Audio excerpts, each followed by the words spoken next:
존경하는 국민 여러분, 문희상 국회의장님, 선배 동료 의원 여러분, 이낙연 국무총리를 비롯한 국무위원 여러분, 더불어민주당 김포시갑 국회의원 김두관입니다.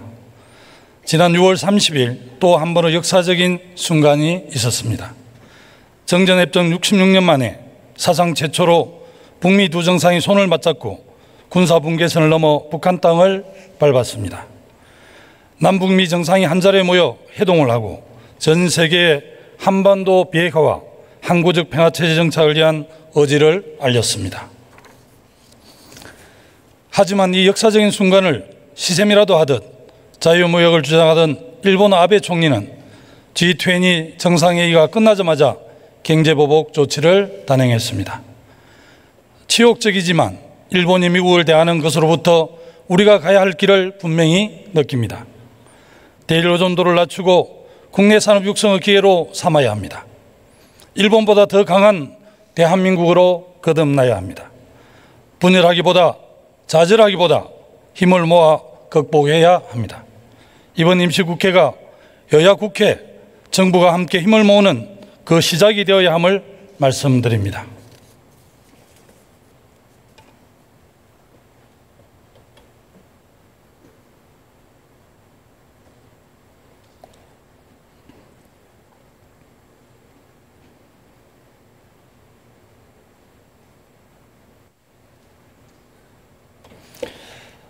국무총리님 나와 주십시오.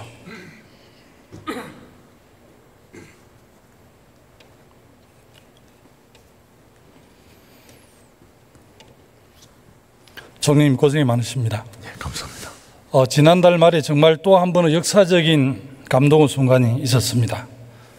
적대와 갈등의 경계가 평화의 경계로 바뀌는 순간이었는데요. 자유한국당의 나경원 원내대표께서 운전자, 중재자도 아닌 개그로 전략했다 이렇게 폄훼를 했습니다. 총리님 혹시 기생충 영화 보셨습니까? 네, 그 영화 봤습니다. 봉준호 감독이 연출한 영화 기생충은 한국 영화 최초로 칸 영화제 황금 종려상을 받았습니다.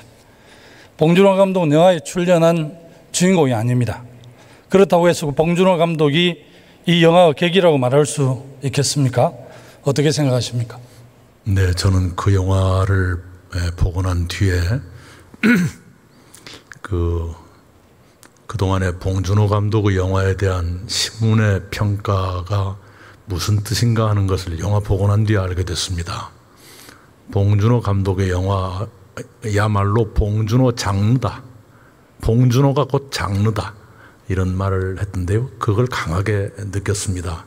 영화 전편에 흐르는 그 몰입감이라든가 주제의식이라든가 끔찍할 정도의 아주 그 집념이라든가 하는 걸 느꼈는데요.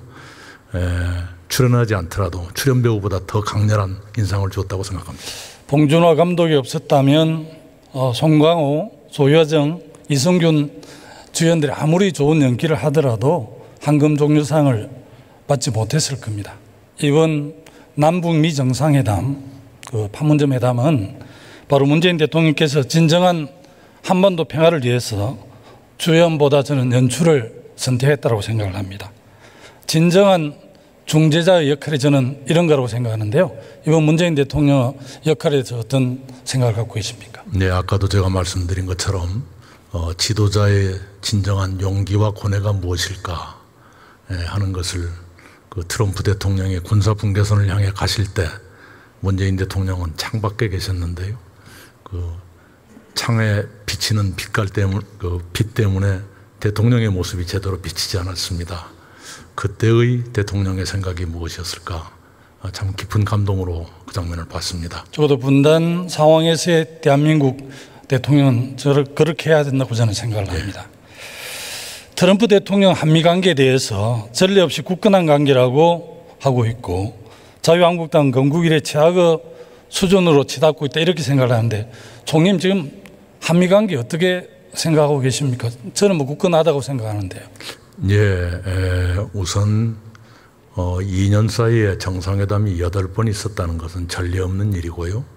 정상회담뿐만 아니라 통화를 제 기억이 맞다면 20번은 넘고 30번은 안 되고 그만큼 했을 겁니다. 그런 전례는 없습니다. 그런 점에서 정상 간에 대단히 빈번하게 소통하고 좋은 케미를 가지고 있다고 생각을 합니다. 한미동맹에 관해서 트럼프 대통령은 과거 어느 때보다 더 강하고 더 좋다, 이런 표현을 썼습니다. 저도 그렇게 생각하고 있습니다. 생각하고 있고요. 저는 특히 남북 문제만큼은 여야를 뛰어넘어서 초당적으로 협력해야 된다는 그런 입장을 분명히 갖고 있고요. 그런 점에서 정말 이 한반도 평화 프로세스에 대한 문재인 대통령의 그런 철학 이런 거에 대해서 좀 더 열린 마음으로 자유한국당을 비롯한 야당들께서 좀 열어놓고 보셨으면 하는 그런 생각을 갖고 있습니다. 과거에는 그 미국 대통령 말이라면 보수 정당들이 그야말로 검과 옥조처럼 여기는데 요즘은 미국 대통령 말씀에 대해서도 별 동의를 안 하시더라고요.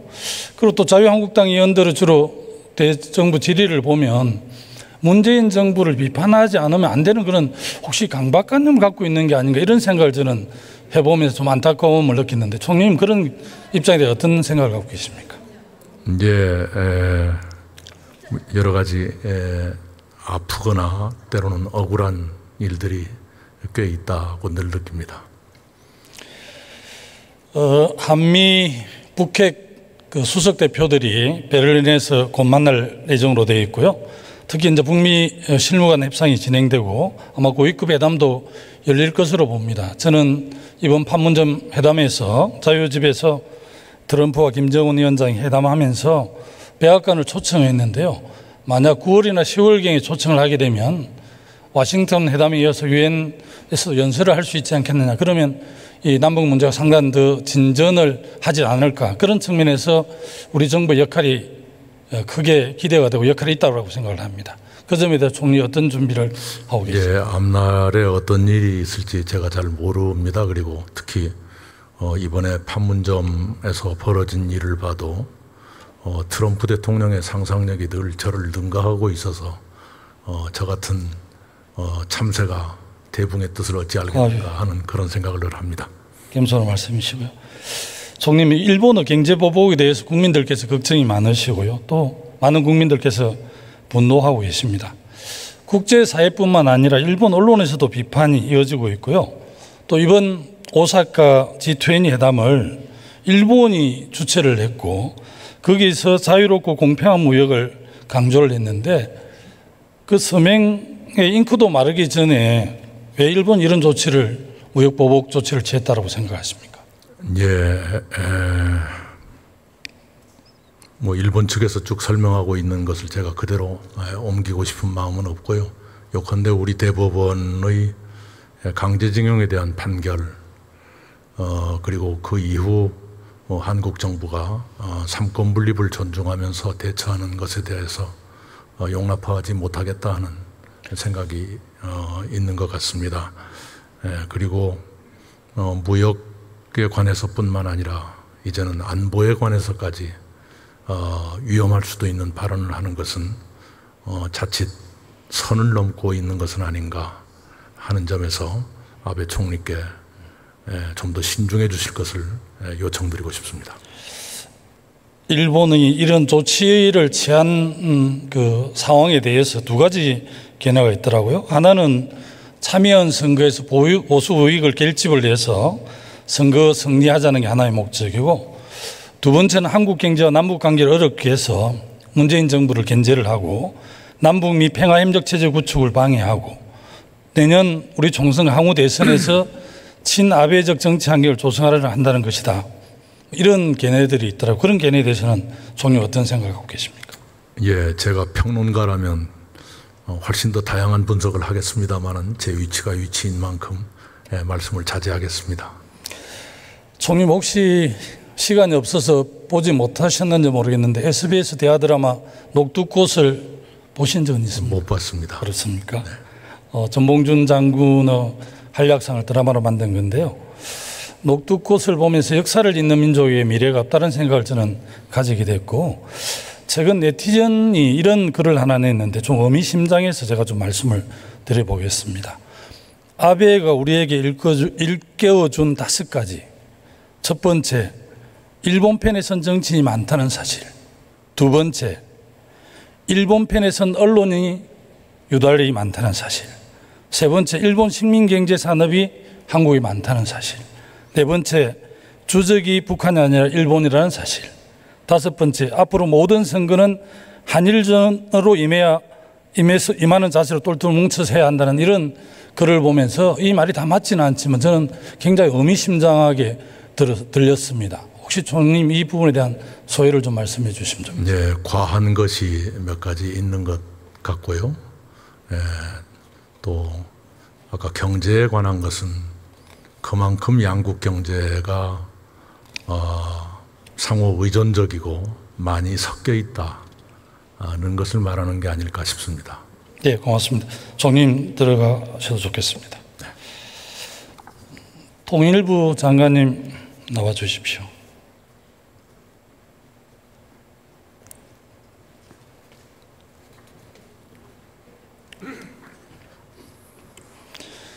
장관님, 저 감동적인 남북미 정상회담 6월 30일 어떻게 보셨습니까? 네, 하노이 회담 이후에 다시 비핵화 협상이 재개될 수 있는 계기를 마련했다. 그렇게 평가하고 있습니다. 그렇습니까? 제가 지역구를 두고 있는 김포, 파주, 철원, 하천, 양구 이런 쪽이 접경 지역인데요. 접경 지역을 이제 평화 지역으로 좀 이름을 바꿨으면 좋겠고요. 남북 협력과 공동 연구 전초 기지가 되어야 한다는 생각을 갖고 있습니다. 그래서 저는 김포, 파주, 철원, 양구 이런 접경 지역에 통일을 준비하는 연구기관, 공공기관이 이전됨으로 해서 접경 지역으로 인한 피해, 소외 지역에 대한 민심을 좀 달랠 수 있다 이런 생각을 평소에 갖고 있는데요. 이런 계획은 혹시 갖고 계신지요? 예, 접경 지역 주민들이 이 평화가 경제다, 평화가 일상의 삶을 바꿀 수 있다라는 것을 체감하고 있습니다. 그런 차원에서 통일부도 접경 지역 발전에 대한 종합 계획을 마련하고 있습니다. 의원님께서 제안하셨던 그런 부분들은 또 유관 기관과 협의를 할 필요성이 있다고 생각합니다. 최근에 쌀 5만 톤 지원을 결정하셨는데요. 이 부분에 대해서 또 의심을 하시는 국민들께서 계신 것 같아요. 혹시 이게 굶주린 북한 주민에게 가는 게 아니라 군사용으로 쓰이지 않는가 이런 우려를 하시는데 이 점 잘 모니터링이 되고 계신지요? 네, 일단은 저희들이 그 도정을 해서 보냅니다. 도정된 쌀은 지금 여름철 같은 경우에는 3달 이상 보관하지 못하는 것으로 알고 있고요. 이 쌀 지원을 담당하고 있는 WFP는 항구에서 수혜자까지 전체적인 과정을 모니터링할 계획으로 있습니다. 그 이명박 정부, 박근혜 정부 9년 5개월 동안 전혀 하지 못했던 오래간만에 지금 지원을 하게 되시는 것이죠. 네, 그렇습니다. 국민의 정부, 참여정부에서는 적게는 30만 톤, 많게는 50만 톤까지 지원을 했었는데 저는 이번 5만 톤 지원을 계기로 해서 최소한 30만 톤 정도 이렇게 좀 더 지원할 계획을 갖고는 있지 않으신가요? 예, 일단은 저희들이 발표를 할 때 우선적으로 5만 톤이라고 발표를 했고 이 과정과 이 지원 과정을 지켜보고 추후에 규모와 시기에 대해서는 열어놓고 또 검토를 하도록 하겠습니다. 북한이 부족한 식량이 130만 톤이고 전체 인구의 1010만 정도가 굶주리고 있더라고요. 그런 측면에서 특히 통일부 장관께서 전향적으로 좀 검토를 하고 적극적으로 해 주시기를 바라고요. 남북 교류 인도적 지원 사업은 다른 외교 안보 라인에 있는 부처가 반대하더라도 통일부는 통일부답게 정말 그렇게 해 주셨으면 좋겠습니다. 그리고 지방정부 교류 문제에 대해서도 좀 한 말씀 드리면요. 제가 참 좋은 지방정부 위원장을 맡고 있습니다. 더불어민주당에. 그래서 지방정부에서 교류 협력에 대해서 굉장히 관심을 많이 갖고 계신데 통일부에서 좀 길을 열어주지 않는다 이런 불만소리를 저에게 많이 하십니다.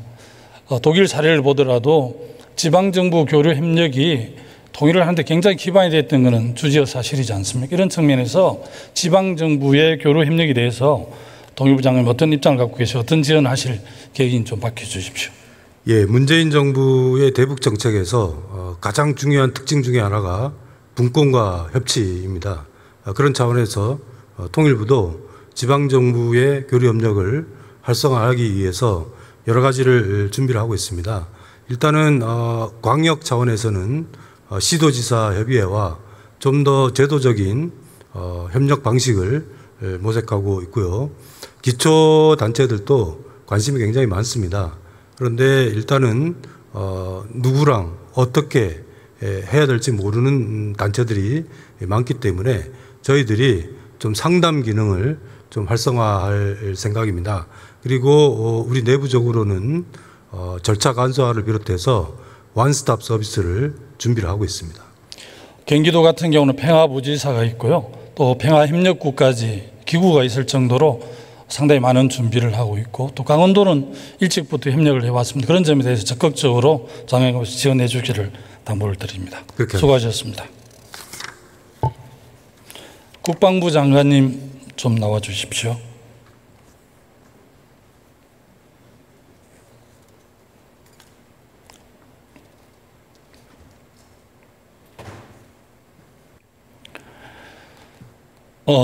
장관님, 9.19 남북 군사합의에 따라서 한강 하구 공동 수로 조사도 마쳤습니다. 해도도 지난번에 북측에 전달한 바가 있는데요. 장관님, 정전협정 제1조 5항 사항에 대해서는 좀 잘 아시죠? 네. 정전협정에 따르면 우발적 충돌 가능성 때문에 막고 있는 것이지 지금이라도 민간 승방이 가능하거든요. 지난 4월부터 한강하고 백길이 열릴 거라는 그 소식에 김포시를 비롯한 한강하구 주변 지역은 굉장히 기대도 컸었는데 좀 실망을 지금 하고 있습니다. 한강하구 자유항영 어떻게 진행되고 있는지 좀 말씀해 주시죠. 예, 조금 전에 말씀하신 대로 여러 가지 그 수로와 관련된 조사나 이런 기본적인 사안들은 마쳤고,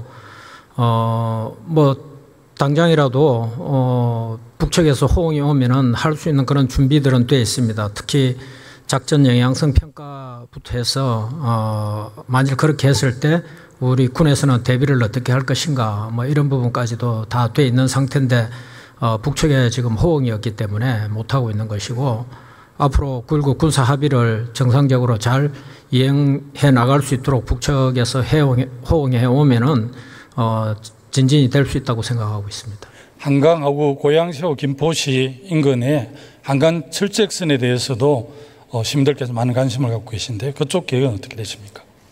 예, 철책 제거와 관련된 부분에 대해서는 제가 알기로는 그 김포 지역은 감시 장비를 일단 먼저 설치를 해서 과학화 경계가 될 수 있도록 보완한 상태에서 철책 제거를 해야 되는 것으로 알고 있습니다. 예산도 다 편성이 되어 있는데 그게 저희 그 국방 예산으로 편성되어 있는 것이 아니라 국고 보조금으로 편성되어 있기 때문에 여러 가지 좀 어려움이 있어서 예산 당국과 협조를 하고 있는 그런 상황이 되겠습니다. 한강하고는 탁도가 심해서 TOD 장비가 별 이력을 발휘하지 못한다는 게 최근 결론인 걸로 아는데 혹시 그 보완책을 갖고 지금은 감시 장비나 이런 성능들이 많이 업그레이드 되어 있기 때문에 그런 것들을 다 충족할 수 있는 그런 감시 장비로 보완을 하고 해야 된다고 생각합니다. 네, 감사합니다. 들어가 주십시오. 마지막으로 행정안전부 장관님 잠깐 모시겠습니다.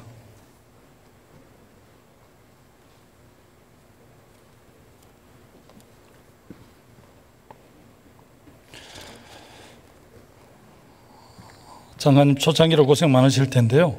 그냥 시간이 없으니까 2단계 재정분권 방안에 대해서, 추진 방안에 대해서 좀 간략하게 말씀해 주십시오. 예, 1단계에서 우리 김 의원님이 지적하고 계시는, 걱정하고 계시는 광역 간에 보다도 수도권과 비수도권의 균형이 맞아야 되지 않냐 하는 부분하고 이제 1단계 진행하면서 기초단체에서 우리는 좀 소외되지 않았나 이런 지적이 있어서 2단계 진행할 때는 기초단체 의견을 보다 더 많이 듣고 또 광역에서 어떤 재정분권을 이룰 때는 보다 더 비수도권에서 오히려 불리하지 않도록 이렇게 배려를 하려고 하고 있습니다. 2단계.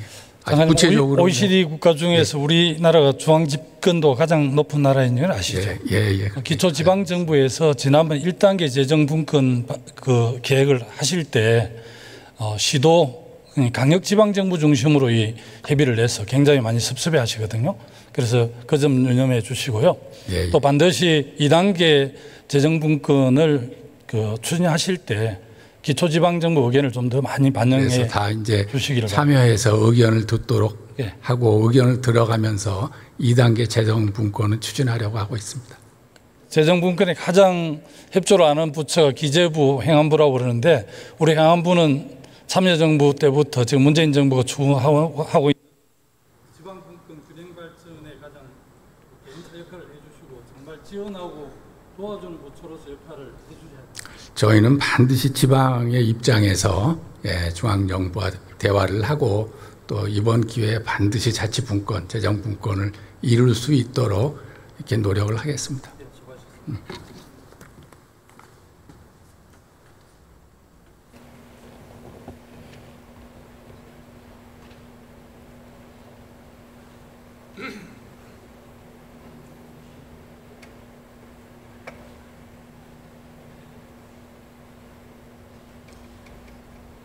존경하는 국민 여러분, 선배 동료 의원 여러분, 남북미 정상회담으로 다시 한번 한반도 평화와 역사에 새로운 길이 열렸지만 상황은 엄중합니다. 한반도 평화를 위한 종지부를 반드시 찍어야 합니다. 굴욕적인 일본어 경제보복 조치도 넘어야 합니다. 그리고 어려운 대내 경제 상황도 극복해야 합니다. 대한민국 미래를 여는 일에 여야는 없습니다. 지역의 다름도 없습니다. 이런 오직 하나, 함께 힘을 모으는 것입니다. 더 나은 대한민국, 더 강한 대한민국을 위해 함께해 주시기를 부탁드립니다. 긴 시간 경청해 주셔서 감사합니다.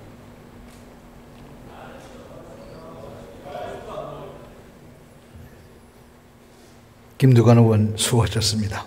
다음은 대구 중구 남구 출신의 자유한국당 곽상도 의원 나오셔서 질문해 주시기 바랍니다.